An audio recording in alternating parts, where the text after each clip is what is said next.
I decided to take a different route this week when it came to the movie realm, thanks to one man. Good morning, good afternoon, or good evening, depending on when you're watching this.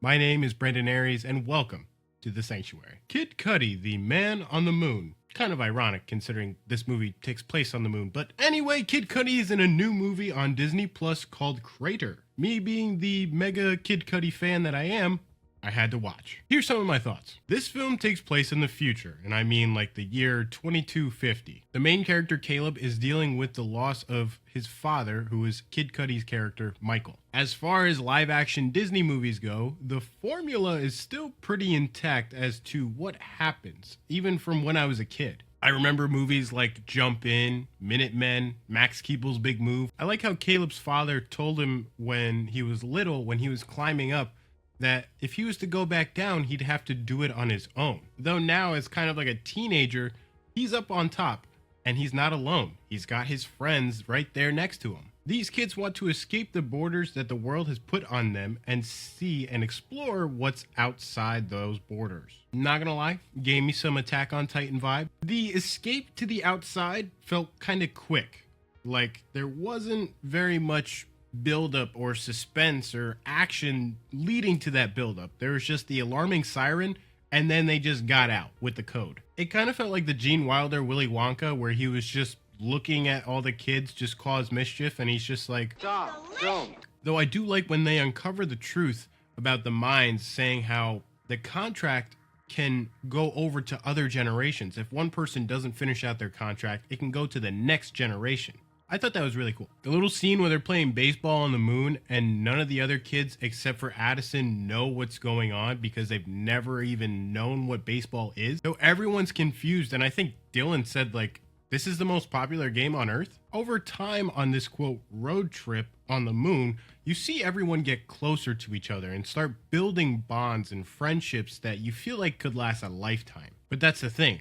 They are all aware that they don't have a lifetime. They only have a mere few days before Caleb has to go up to Omega. It was so funny that I wrote how they were getting closer, and then right as I wrote that, they get into an argument that divides them again. But then they calm down, come back to each other, tell them that they love each other, and that's all done. I found it kind of interesting that the outpost where they were trying to find oxygen to help further their journey turned into kind of like a vacation slash getaway spot for these friends. They're letting loose, they're in a new environment, they're eating all this kind of food that they've never had before, and they're sitting in a circle around a fire, sharing things about Earth, Omega, and the past, and also about themselves. Caleb then basically bans his friends to say screw the system built on empty promises and lies, and they start to kind of throw like a youth revolt and start breaking stuff within that outpost. The reason why this stuck out to me is because to me, it kind of feels like they're feeling their true freedom. Like they really are the masters of their own fate. Something that Michael, Caleb's father, had said to him when he was talking about, oh, when you see the crater, you're going to be the master of your own fate. You could tell how much of an influence Michael was to Caleb. But the thing is, I feel like we don't get enough of that. Caleb's dad and the promise that he made to see the crater is the entire reason why we're on this journey. When they arrive at the crater and they find that simulation that makes everything look like it's planet Earth, that was very moving because for everyone except for Addison, they had never seen what Earth actually looks like. I think the biggest one for me was when Marcus looks up in the sky and he realizes like, wow, the sky really is blue, as he earlier asked Addison what color the sky was. Like, is it really blue? Eventually, Caleb finds the piece or the star that his dad was talking about in his stories. In that is a picture of his mom and dad and his mom's ashes, who he lost 7 years prior to his father. I found it really touching that he puts his father's ashes in there with his mother, reuniting the two of them being together again, and he takes the picture for himself, knowing that they'll live with him forever. The crater was something very special and important to both Caleb's mother and father, and they wanted him to go and see that. So for them to be together there in the crater in that moment was very special. Of course, right as everything's done, everything's mission complete, the meteor shower finally comes in. Now this is where the happy story finally goes off the rails. The one thing they feared the most, a meteor shower. finally comes. Now they're like sitting ducks, thinking they're gonna die on this ship. But the thing is, they don't regret it. They call it the best 2 days of their life, bonding with each other, building such a friendship that could last even through time and space. Oh, but right when they're gonna die and their suits run out of oxygen, they are saved.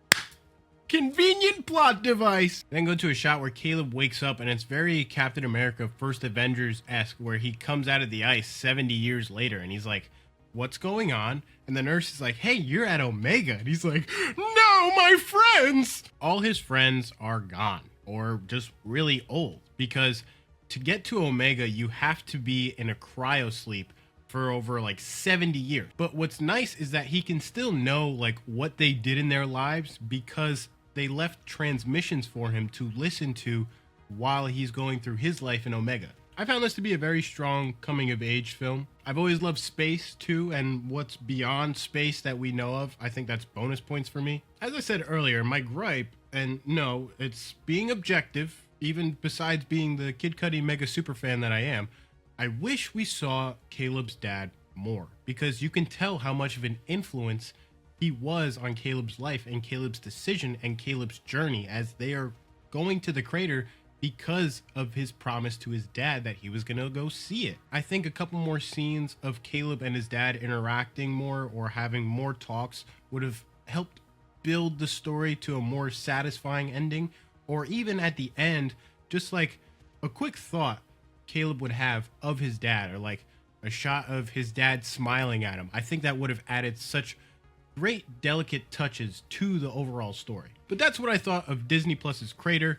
Let me know if you're gonna go watch it, or if you did, let me know what you thought about it in the comments down below. If you like this video, please be sure to drop a like. It is always so much appreciated here in the Sanctuary. And if you're new here, hit subscribe and hit the notification bell for every week this lover boy pops up in your feed. And in case we don't see you, good afternoon, good evening, and good night. Peace.